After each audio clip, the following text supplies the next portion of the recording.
सोचिए, एक युवा कई साल तक पढ़ाई करता है, सुबह से रात तक किताबों के बीच बैठा रहता है, कभी घर वालों से पैसे लेकर कोचिंग करता है, कभी नौकरी की तैयारी के लिए दूसरे शहर में कमरा लेकर रहता है।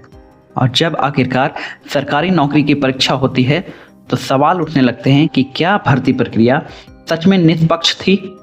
झारखंड में पिछले कई दिनों से हजारों अभ्यर्थियों का गुस्सा इसी सवाल के इर्द गिर्द घूम रहा है। जेपीएससी और जेएसएससी की भर्ती परीक्षाओं में कथित अनियमितताओं को लेकर शुरू हुआ यह आंदोलन अब सड़क से लेकर सीधे विधानसभा और राजनीति तक पहुंच चुका है। और 10 अगस्त को रांची में जो हुआ उसने इस पूरे मामले को और बड़ा बना दिया है। तो आखिर झारखंड के छात्र इतने नाराज क्यों हैं? सरकार और छात्रों के बीच बात क्यों नहीं बन रही? विधानसभा मार्च के दौरान ऐसा क्या हुआ कि पुलिस को कार्रवाई करनी पड़ी? और फिर बीजेपी ने 11 अगस्त को पूरे झारखंड में बंद क्यों बुलाया है? आइए इस पूरी कहानी को समझते हैं। शुरुआत आखिर कहां हुई? शुरुआत हुई इस आंदोलन की तत्काल पृष्ठभूमि 14वीं JPSC civil services pre examination के परिणाम से जुड़ी है।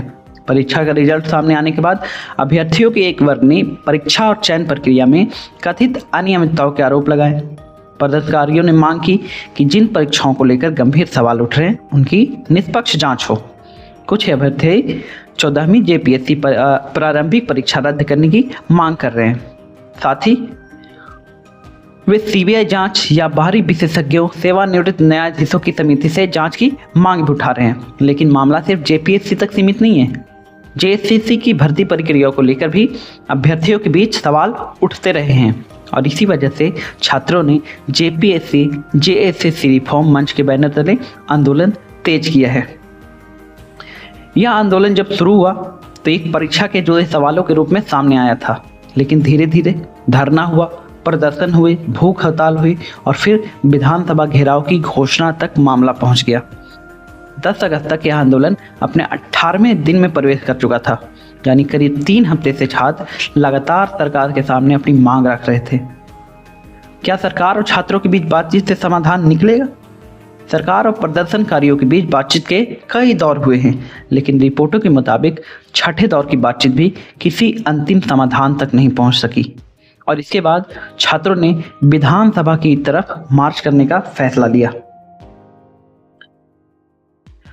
10 अगस्त को रांची में बड़ी संख्या में छात्र और नौकरी के अभ्यर्थी विधानसभा की तरफ मार्च करने लगे।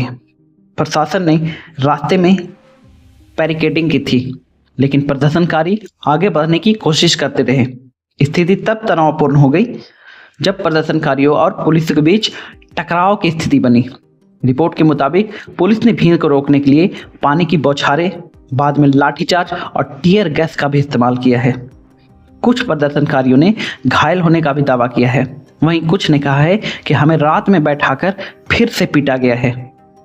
वहीं पुलिस कार्रवाई को लेकर राजनीतिक और सामाजिक संगठनों की तरफ से भी सवाल उठाए गए हैं, लेकिन अभी तक विपक्ष का कोई भी नेता जो जंतर मंतर पे लाठीचार्ज हुआ उसमें आंदोलन कर रहे हैं, पूरे लोकसभा को कोई चलने नहीं दे रहे हैं। और ये ठीक भी है, इसका जवाबदेही होना चाहिए, लेकिन जब आपकी सरकार ने ये किया, इसका जवाबदेही भी आपको मांगना तो जरूरी है।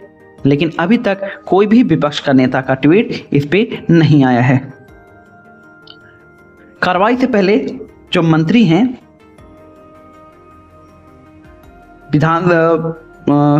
झारखंड मुक्ति मोर्चा के मंत्री दीपिका पांडे सिंह ने प्रदर्शन को लेकर बयान दिया था। उन्होंने सीधा बीजेपी को टारगेट किया था कि लोकतंत्र में प्रदर्शन की अनुमति है और प्रशासन कानून व्यवस्था बनाए रखने के लिए जरूरी कदम उठाएगा। साथ ही उन्होंने जंतर मंतर पर प्रोटेस्ट के एवज में कहा था कि हम वो नहीं हैं जो पैलेट गन, टीयर गैस या लाठीचार्ज का इस्तेमाल करेंगे। लेकिन 10 अगस्त को पुलिस कार्रवाई के दौरान टीयर गैस भी चले, वाटर कैनन भी चली और लाठीचार्ज का तो आप पूछो ही मत। इतना लाठीचार्ज जंतर मंतर में भी नहीं हुआ था जितना झारखंड में हुआ है। बच्चों को बैठा के पीटा जा रहा है। यहीं से सरकार के सामने एक बड़ा सवाल खड़ा होता है।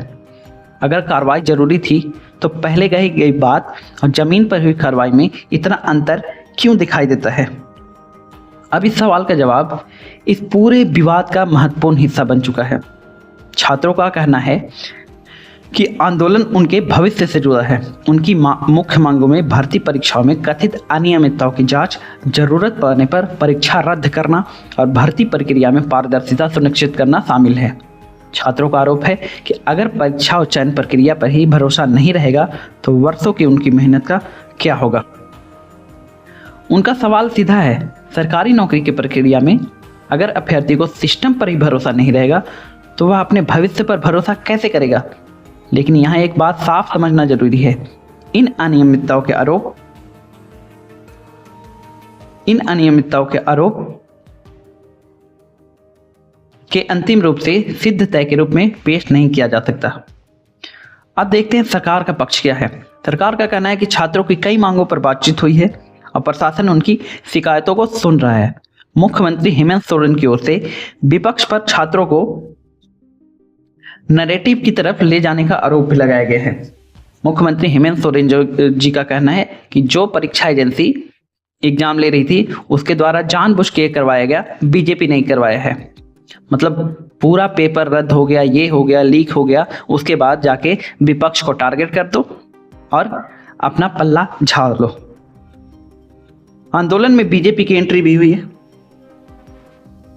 बीजेपी ने छात्रों पर पुलिस कार्रवाई का विरोध करते हुए 11 अगस्त को पूरे झारखंड में बंद का आह्वान किया है। पार्टी नेताओं ने कथित भर्ती अनियमितताओं की जांच और छात्रों की मांग को समर्थन की बात कही है। 11 अगस्त को बंद का असर झारखंड के कई हिस्सों में दिखाई दिया है। रिपोर्ट के मुताबिक रांची में कई जगह दुकानें और प्रतिष्ठान बंद रहे हैं और यातायात भी प्रभावित हुआ है। अब यह आंदोलन केवल छात्र बनाम भर्ती व्यवस्था का मामला नहीं रह गया है, यह धीरे धीरे सरकार बनाम विपक्ष की राजनीतिक लड़ाई भी बदलता दिखाई देने लगा है। लेकिन क्या यह सिर्फ बीजेपी बनाम सरकार है? यही इस कहानी का सबसे महत्वपूर्ण सवाल आता है। अगर बीजेपी इस आंदोलन को राजनीतिक मुद्दा बना रही है तो क्या इससे छात्रों की मूल मांग खत्म हो जाती है? जवाब है नहीं। और अगर छात्रों की मांग वास्तविक है तो क्या राजनीतिक दलों का समर्थन अपने आप उस मांग को गलत बना देता है? जवाब है नहीं। असल मुद्दा से अलग है। सवाल है, क्या भर्ती प्रक्रिया पर लगे आरोपों की निष्पक्ष जांच होगी? क्या छात्रों को यह भरोसा मिलेगा कि जिस परीक्षा के लिए उन्होंने वर्षों मेहनत की उसका परिणाम निष्पक्ष प्रक्रिया से आया है? और कहीं गड़बड़ी हुई है तो जिम्मेदारी किसकी होगी? इस आंदोलन का सबसे बड़ा सवाल यही है कि सरकारी नौकरी की तैयारी करने वाला छात्र सिर्फ एक परीक्षा नहीं देता, वह कई साल देता है, समय देता है, पैसा खर्च करता है, परिवार की उम्मीदें लेकर बैठता है और कई बार उम्र की सीमा के कारण उसके पास मौके भी सीमित होते हैं। इसलिए भर्ती परीक्षाओं में पारदर्शिता सिर्फ प्रशासनिक मुद्दा नहीं है, यह युवाओं के भरोसे का मुद्दा है। अगर परीक्षा में गड़बड़ी हुई है तो जांच होनी चाहिए। अगर आरोप गलत है तो भी निष्पक्ष जांच के जरिए यह स्पष्ट होना चाहिए, क्योंकि दोनों ही परिस्थितियों में सबसे जरूरी चीज है विश्वास। 10 अगस्त की कार्रवाई और 11 अगस्त के बंद के बाद झारखंड सरकार का राजनीतिक दबाव बढ़ गया है। छात्र आंदोलन अभी खत्म नहीं हुआ है। अब सरकार के सामने 2 समानांतर चुनौतियां हैं। पहला, भर्ती परीक्षाओं को लेकर छात्रों के सवाल का स्पष्ट और विश्वसनीय जवाब देना, और दूसरा, आंदोलन को कानून व्यवस्था के संकट से बदलने से रोकना। छात्रों के सामने चुनौती है अपनी मांगों को मजबूती से उठाना, लेकिन आंदोलन को शांतिपूर्ण बनाए रखना, क्योंकि जब कोई आंदोलन हिंसा या टकराव में बदलता है तो मुख्य मुद्दा पीछे छूटने लगता है। झारखंड की कहानी सिर्फ जेपीएससी या जेएसएससी की कहानी नहीं है, यह उस युवा की कहानी है जो कई साल तक सरकारी नौकरी के लिए तैयारी करता है।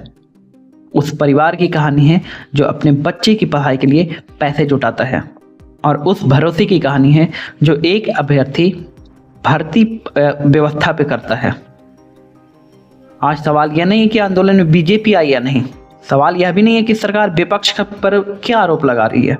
सवाल यह है कि क्या झारखंड के छात्रों को अपनी भर्ती व्यवस्था पर दोबारा भरोसा दिलाया जा पाएगा? अगर आरोप सही है तो जांच होनी चाहिए, अगर आरोप गलत है तो भी निष्पक्ष जांच से सामने आना चाहिए, क्योंकि आखिरकार सरकारी नौकरी सिर्फ एक पद नहीं होती, किसी युवा के लिए कई वर्षों की मेहनत, उसके परिवार की उम्मीद, उसके भविष्य का सवाल होती है। और जब बात युवाओं के भविष्य की हो तो सबसे ज़रूरी चीज़ राजनीति नहीं बल्कि विश्वास होता है। आपका इस आंदोलन पे क्या राय है, हमें ज़रूर कमेंट बॉक्स में बताएं। आप देख रहे हैं खबरांचल। हम सिर्फ न्यूज़ नहीं बताते हैं, हम उसके पीछे की पूरी स्टोरी बताते हैं। अगर वीडियो पसंद आई हो तो लाइक कर दीजिएगा। कमेंट बॉक्स में हमें सुझाव देना चाहें तो बिल्कुल आपका वेलकम है। और मिलते हैं आपसे नेक्स्ट वीडियो में। तब तक के लिए जय हिंद, जय भारत।